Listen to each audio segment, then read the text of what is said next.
Shalom. I want to start off by giving all praises to Yahweh, Bahasham, Yahweh Shai, Bahasham, Rekal Kadash, giving double honor to the apostles of the great millstone, peace and blessings to the ones pushing the truth and sincerity, and a Bob Bull. Our brother in the Apostle Kadash coming at you from the Cleveland area. Alright. There's a couple things going on today. Alright, we got this Middle East, you got this war in the Middle East, the Palestine and the Jewish people, the gutter rap, the people who proclaim to be the children of Israel, but they come from the lineage of Esau, Edom, and the 12 dukes. Alright. And what's going on is you got the Palestine and you got the Israelis going head to head. Alright, and that's the thing about it. The scriptures in Matthew the 24th chapter, they tell us about these rumors of wars. Guess what? The rumors of wars is gone. The wars is here now. Alright? And we all know that Israel is allies with America. Alright? So what you think gonna happen? If one of your allies needs your help, what you gonna do? Alright? And Palestine, they plugged in with other countries. Alright? So they more so on that side with Russia and China. Alright? And if they allies think they need help, what you think they gonna do? Alright, that's why the scriptures talk about that Woe 3 coming. Alright, World War 3 is coming. Alright, it's one of the prophecies that's coming to pass.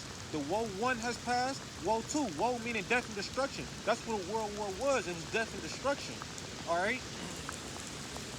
And we already know that during World War 3, the scriptures talk about how the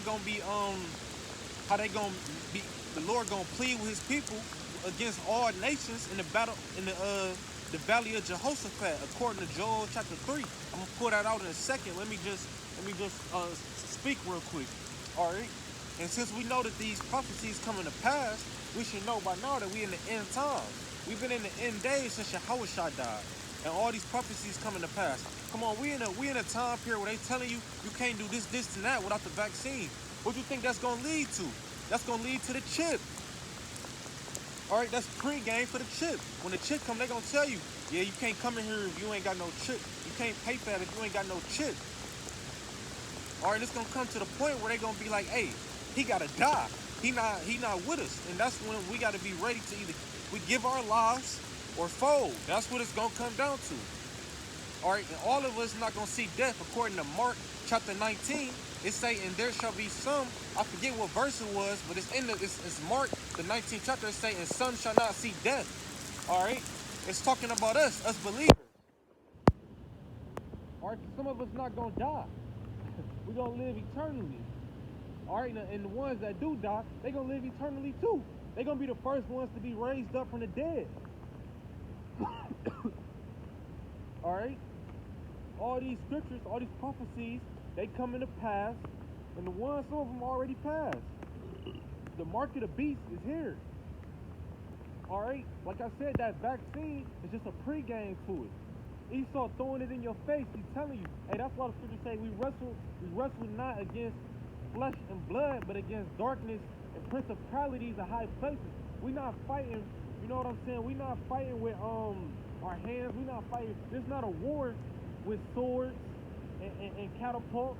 Alright, this is a spiritual war. We fight high-level demons. Alright, and what is Esau? Esau is a demon himself, but he dabbled with the high-level demons. He put wickedness everywhere. They pray over their things. They pray to the demons. Alright? And us, we deal with the right hand. We deal with the Most High, the Heavenly Father, Yahweh, Bahasham, Yahweh Shai. Yahweh, who you people call God, and Bahashami in the name, Yahweh Shai, who you people ignorantly call Jesus Christ. His name not Jesus Christ. The letter J only originates back to the 1600s, or the 16th century, I should say. I believe 16th or 17th century. And Yahweh Shai was walking around 2,000 plus years ago. So tell me, how could his name be Jesus? In the word, the name Jesus wasn't even around in his time. Alright, if you know Yahweh Shai, his name means he saves. What does the word Jesus mean? It has no meaning. Alright, it's English words. English words, it's a bastard language. Alright, see, one thing leads to another. This whole place wicked. Here it is. We here in the most wickedest civilization. The scriptures call it a noisy city. Look at it. You can't get no rest in this place. There's nothing here but with pestilence, death. Alright, who want to stick around in this place? Alright, when you go to sleep, it's constant nightmares. Because demons fucking with you. Wherever you go, it's demons fucking with you here. Because you got Esau praying over you with his demonic powers. And we praying back to the Most High, praying for protection. All right, who want to stay in this place? It's a constant battle here. This is hell. All right? People say hell is a place where you go and you burn forever. Well, I'm burning. My spirit is burning here. This is hell. Hell is the condition of living. All right?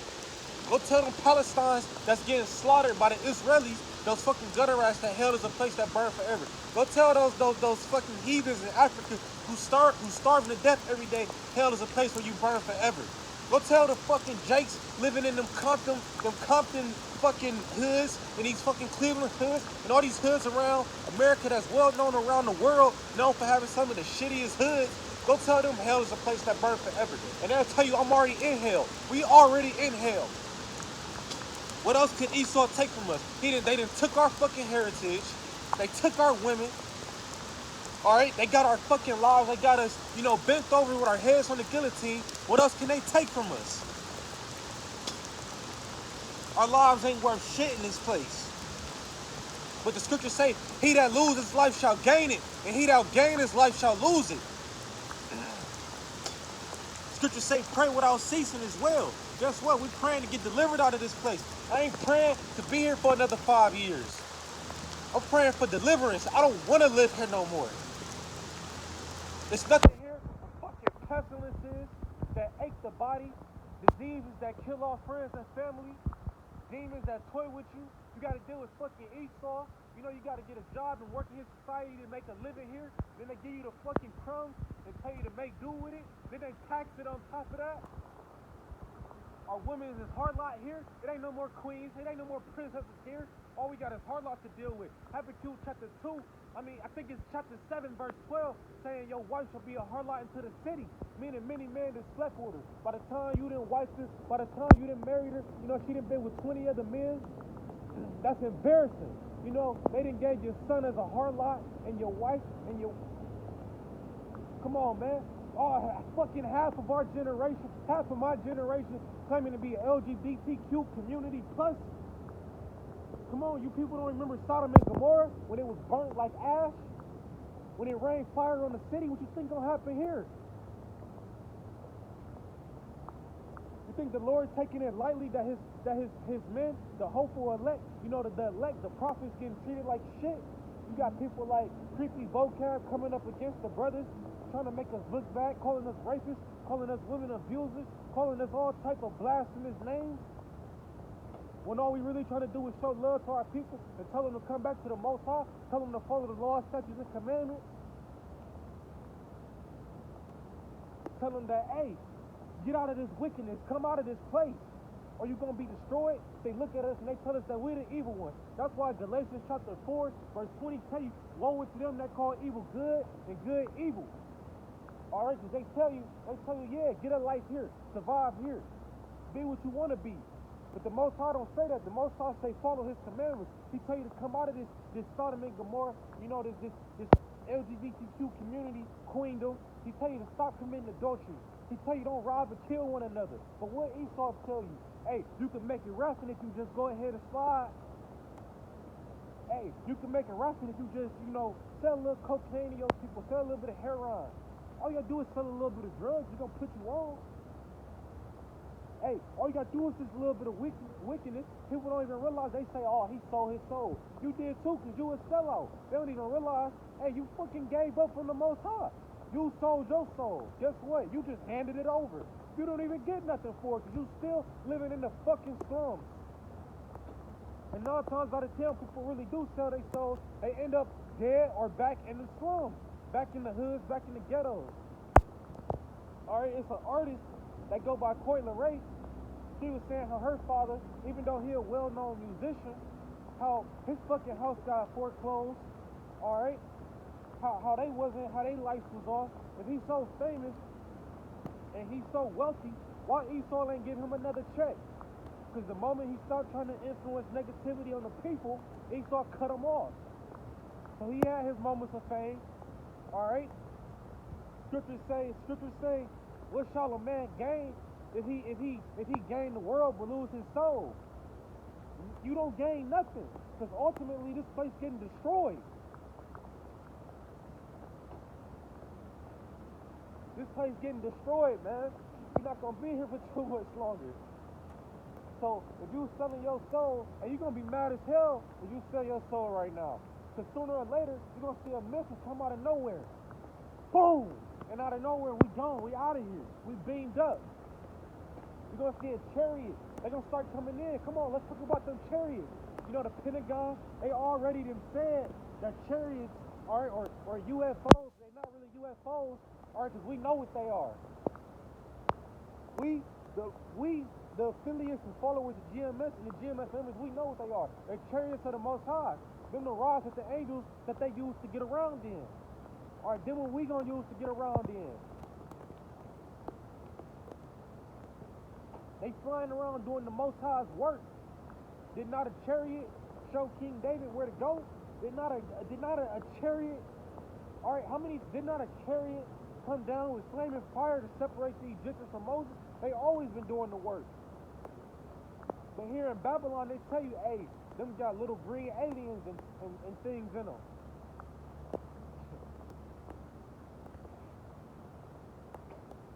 Why y'all ain't make contact with us then? Why they don't come down and walk around? Because it's not aliens. You ever seen that episode of The Simpsons where the aliens that came down and it was black men in them UFOs? Come on, The Simpsons well known for saying things and the truth that come to pass. All right, hey, somebody in The Simpsons, they having some prophetic dreams or something. They need an interpreter because they put it in their cartoons wrong.